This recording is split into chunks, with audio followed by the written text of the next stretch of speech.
Hello everyone. Today in this session we are going to discuss about analog transmission. Digital to analog conversion. It is the process of changing one of the characteristics of an analog signal based on the information in the digital data.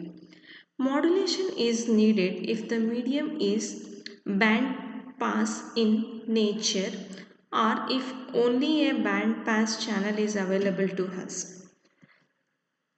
Analog to analog conversion. Analog to analog conversion or analog modulation is the representation of analog information by an analog signal. Analog to analog conversion can be accomplished in three ways: amplitude modulation, frequency modulation, and phase modulation.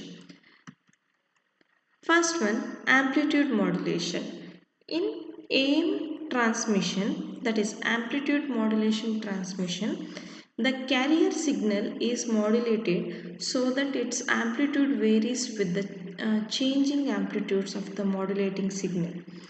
The frequency and phase of the carrier remains the same, only the amplitude changes to follow variation in the information.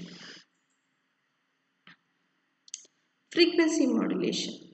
In the frequency transmission, the frequency of the carrier signal is modulated to follow the changing voltage level of the modulating signal. The peak amplitude and phase of the carrier signal remain constant, but as the amplitude of the information signal changes, the frequency of the carrier changes correspondingly. Phase modulation. In the phase modulation transmission, the phase of the carrier signal is modulated to follow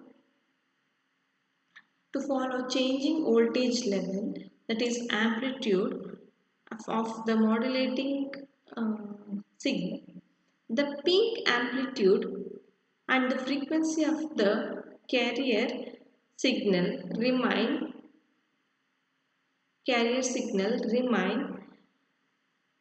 constant, but as the amplitude of the information signal changes, the phase of the carrier changes correspondingly. Multiplexing.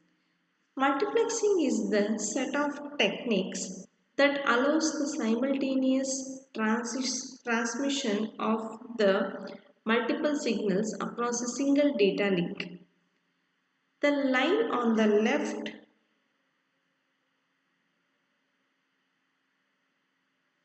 the lines of on the left direct their transmission stream to a multiplexer which combines them into a single stream, many to one.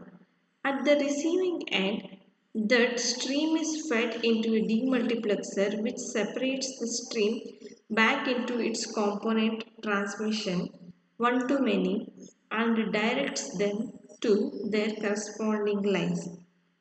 Multiplexing techniques. There are three basic multiplexing techniques are there. One is frequency division multiplexing and wavelength division multiplexing and time division multiplexing.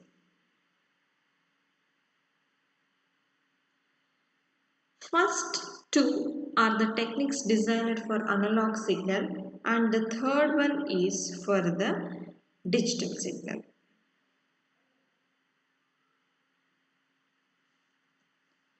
First one, multiplexing techniques. First, frequency division multiplexing is an analog technique that can be applied when the bandwidth of the link in Hertz is greater than the combined bandwidth of the signal to be transmitted. Wavelength division multiplexing is designed to use the high data rate capability of fiber optic cable.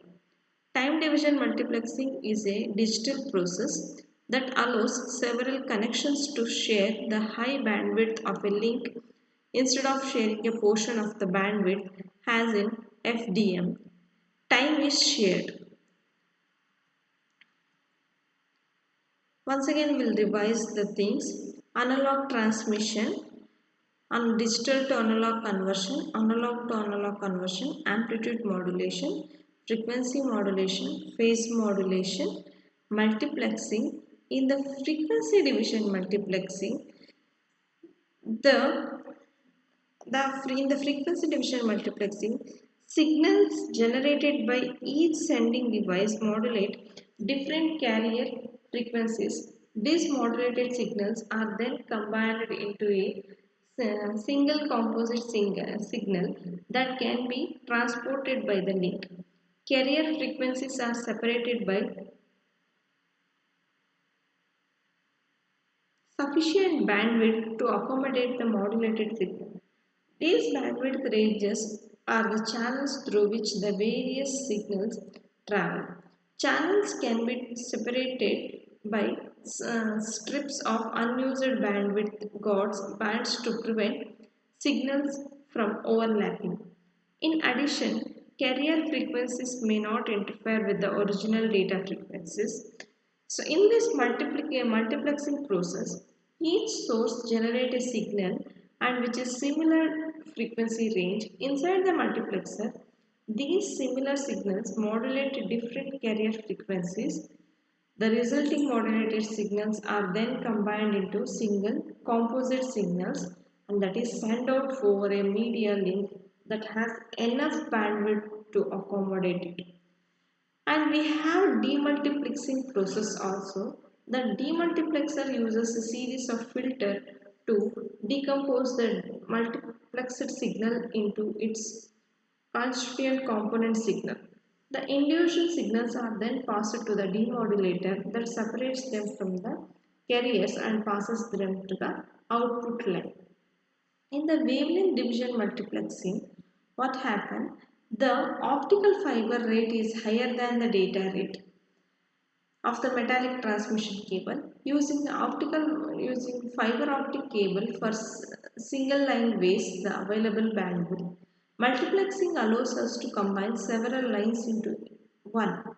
In the wavelength division multiplexing, it is conceptually the same as the frequency division multiplexing, except that the multiplexing and demultiplexing involve optical signals transmitted through the fiber optic channel. The idea is the same. We are combining different signals of different frequencies. The difference is that frequencies are very high. And time division multiplexing.